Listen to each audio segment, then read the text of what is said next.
The fog hugged the earth as Officer Min Seo stepped into the abandoned construction pit just outside Yeongdong. She'd heard the rumors: no hands, missing wrists, but standing in the dim hush of damp concrete, none of that seemed surreal enough. At the pit's bottom, the body lay draped across the muddy floor.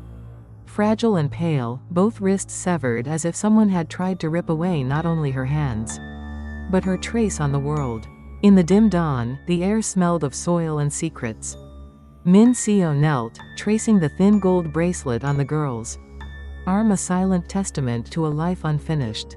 Around them, the skeletal workers' frames sobered the scene. A high school student, likely lured here by the promise of safety or silence. At home, the girl's mother pressed halfway on the phone, waiting for her daughter's "I'm home" text, but nothing came. The school's after-class notice was the last anyone heard. And then came the knock, police boots, grave voices, and the unbearable answer. Days blurred into a nightmare of interviews, CCTV reviews, and the haunting stillness of empty classrooms. Detectives chased shadows, a whispered warning, a fleeting figure seen by a night guard, an abandoned pair of shoes near the back exit.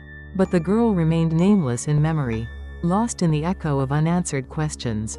By week's end, media infiltrated the town. Flashing lights painted anxious faces across the news. The hashtag Yeongdong mystery trended quietly. The community mourned, demanded justice, demanded answers no one yet had. As dusk fell on the seventh day, with the air heavy and expectant, a breakthrough came. A stranger, a former construction worker, stepped forward. His voice trembled. He spoke of an unfamiliar pair of hands he'd found, bound in plastic near a steel beam. He'd kept quiet, afraid. But today, he came. His confession fractured the silence.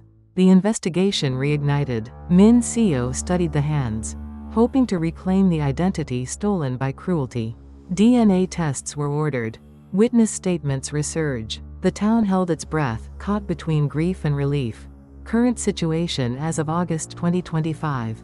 The case remains officially unsolved. But active investigations have renewed momentum. A key witness's emergence has provided potential leads. Forensic testing is underway to identify the hands and possibly link them to the missing girl. The community, once paralyzed by fear, now pushes for closure and reform in school safety protocols.